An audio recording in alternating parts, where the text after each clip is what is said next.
साहित्य समाधान के इस मंच में मैं आपका स्वागत करता हूं। और पिछली कक्षा में हम लोगों ने हिंदी भाषा पेपर 2 नेट जेआरएफ के संबंध में हिंदी भाषा के विकास को लेकर हम हिंदी भाषा के प्राचीन भारतीय आर्य भाषा को हम लोगों ने देखा था। अगर आपने उस वीडियो को नहीं देखा है तो डिस्क्रिप्शन में मैं उसका लिंक डाल दूंगा। आगे हम लोग देखते हैं मध्यकालीन भारतीय आर्य भाषा। मध्यकालीन भारतीय आर्य भाषा का समय 500 ईस्वी पूर्व से 1000 ईस्वी, अर्थात आप अगर गणना करना जानते हैं तो 500 ईसा पूर्व अर्थात उधर 500 और ईस्वी शताब्दी इधर 1000 अर्थात इसका समय 1500 बताया गया है। मध्यकालीन भारतीय भाषाओं को 3 भागों में विभाजित किया गया है। पहला पाली, दूसरा प्राकृत, तीसरा अपभ्रंश।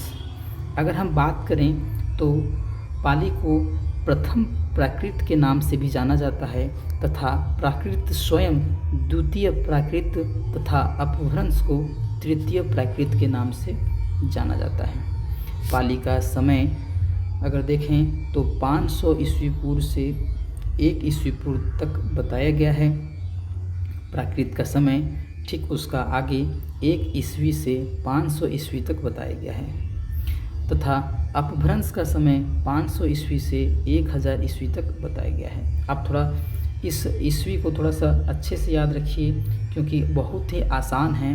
प्रत्येक भाषा 500 वर्षों तक सीमित रखा गया है। और आगे बात करते हैं, एक चर्चा कड़ी में जोड़ते हैं। पहला है पाली भाषा, 500 ईस्वी पूर्व से 1000 ईस्वी तक। पाली को प्रथम प्राकृत कहा जाता है। पाली भारत की प्रथम देशीय भाषा थी। बौद्ध साहित्य की रचना पाली में हुई थी।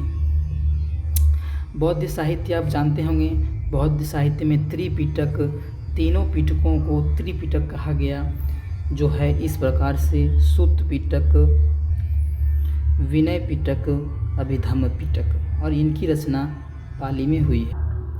आगे बात करें तो आप देखें कि पाली भाषा मुख्यतः मगध, उज्जैनी, कौशल, कलिंग में प्रचलित थी।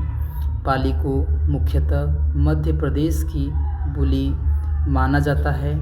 पाली त्रिपिटक में भगवान बुद्ध ने उपदेशों की भाषा को मागधी कहा है।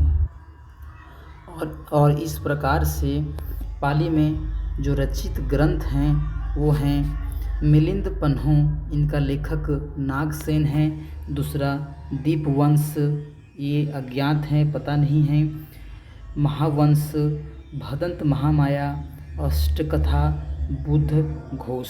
परीक्षा में 4 ऑप्शन दे दिया जाएगा जिसमें यह बताया जाएगा कि निम्नलिखित में कौन सा ग्रंथ पाली में रचित नहीं है। उस समय ये चारों पॉइंट अत्यंत महत्वपूर्ण बन जाते हैं। पाली में रचित प्रमुख व्याकरण ग्रंथ जो हैं वह इस प्रकार से हैं। सदनीति व्याकरण जो अगवंश के द्वारा लिखा गया है। दूसरा कच्चान व्याकरण जो कच्चान के द्वारा लिखा गया है। मोगलान व्याकरण जो मोगलान के द्वारा लिखा गया है। प्राकृत भाषा की बात करें तो यह 1 ईस्वी से 500 ईस्वी तक है। इसे द्वितीय पाली कहा जाता है। जैन साहित्य की भाषा प्राकृत थी। अगर बौद्ध साहित्य की भाषा पाली थी तो जैन साहित्य की भाषा प्राकृत थी। हेमचंद्र और मार्कंडे आदि विद्वानों के अनुसार प्राकृत की उत्पत्ति संस्कृत से हुई है। सामान्य यह बोलचाल की भाषा थी, इसलिए यह पंडितों में प्रचलित नहीं थी। माना जाता है कि संस्कृत नाटकों के अधम पात्र अर्थात नीच इसका प्रयोग करते थे, इस भाषा को बोला करते थे। सर्वप्रथम वर रुचि ने प्राकृत प्रकाश नाम से प्राकृत व्याकरण लिखा।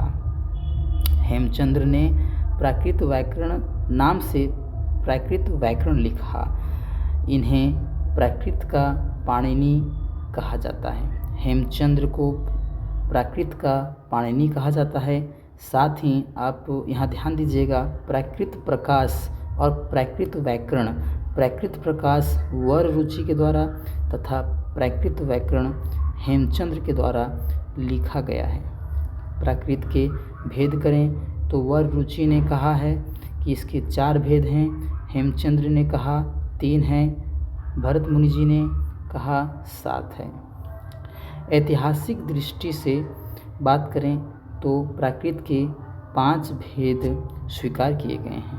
पहला सौरसेनी प्राकृत, दूसरा मागधी प्राकृत, तीसरा अर्धमागधी प्राकृत, चौथा पैशाची प्राकृत तथा 5वां महाराष्ट्री प्राकृत। सौरसेनी प्राकृत, सौरसेनी प्राकृत यह मुख्यतः सुरसेन जनपद या मथुरा के आसपास की बोली थी। इसे मध्य देश की बोली भी कहा जाता है। भरत मुनि के अनुसार सौरसेनी नाटकों के गद्य भाग की भाषा थी।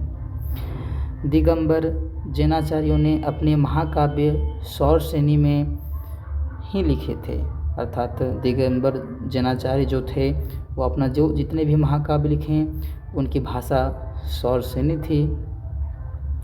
वर रुचि ने सौरसेनी प्राकृत को ही प्राकृत भाषा का मूल माना है। वर रुचि के अनुसार सौरसेनी की प्रमुख जो रचनाएं हैं वह है कर्पूर मंजरी जो राजशेखर के द्वारा लिखा गया है, दूसरा चंद्रलेखा जो रुद्रदास के द्वारा लिखा गया है, आनंद सुंदरी जो घनश्याम के द्वारा लिखा गया है।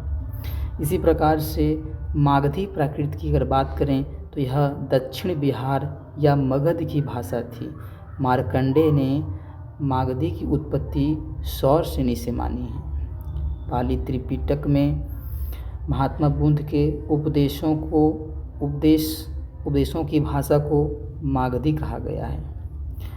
अश्वघोष के नाटकों में मागधी प्राकृत का प्राचीनतम रूप दिखाई देता है।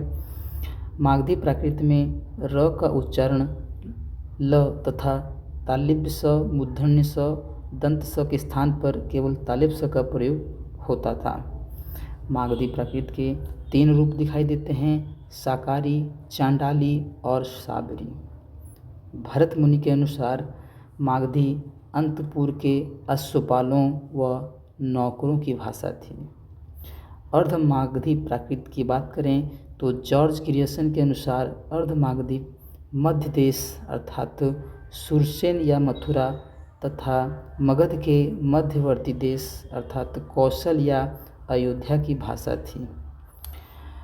आगे बात करें तो महावीर स्वामी ने अपने जो धर्म उपदेश दिए हैं वह अर्धमागधी भाषा में ही दिए थे। हेमचंद्र ने अर्धमागधी को आर्ष भाषा या फिर आर्ष प्राकृत कहा। जैनाचार्यों ने अर्धमागधी को आर्ष, आरसी आदि भाषा इत्यादि नामों से पुकारा है। आचार्य विश्वनाथ ने साहित्य दर्पण में अर्धमागधी को चेट, राजपूत व सेठों की भाषा कहा है। इसी प्रकार से पैशाची प्राकृत की बात करें तो इसे पैशाची की भूतभाषा, भूतवचन, भूत भाषित, ग्राम्य भाषा इत्यादि नामों से जाना जाता है। यह उत्तर पश्चिम में कश्मीर और आसपास की भाषा थी। जॉर्ज ग्रियर्सन ने पैशाची भाषी बोलने वाले लोगों को आदिमवास स्थान उत्तर पश्चिम यानी कि पंजाब या अफ़गानिस्तान को माना है। हॉर्नले ने पैशाची प्राकृत को द्रविड़ों द्वारा प्रयुक्त भाषा माना है। पुरुषोत्तम देव के अनुसार यह संस्कृत व सौरसेनी का विकृत अर्थात बिगड़ा हुआ रूप है। पैशाची उन आर्यों की भाषा है जिन्होंने आर्य संस्कृत को पूर्णतः नहीं अपनाया था, अर्थात जो आर्य संस्कृत को पूर्ण रूप से नहीं अपनाए थे उन्होंने पैशाची को अपनाया, पैशाची भाषा का प्रयोग किया। लक्ष्मीधर ने सठ भाषा चंद्रिका में राक्षस, पिशाच एवं नीच पात्रों के लिए पैशाची भाषा का प्रयोग बतलाया है तथा गांधार, चीन, तुर्किस्तान, काफिरस्तान आदि में पाए गए शिलालेखों में भी इसके अवशेष मिले हैं। जॉर्ज क्रिएशन ने पैशाची को दर्द अर्थात पर्वत से प्रभावित माना है। आगे बात करें तो महाराष्ट्रीय प्राकृत अर्थात इसका मूल स्थान महाराष्ट्र है। हॉर्नले के अनुसार महाराष्ट्री का अर्थ महान राष्ट्र की भाषा। महान राष्ट्र के अंतर्गत राजपूताना व मध्य प्रदेश आदि आते हैं।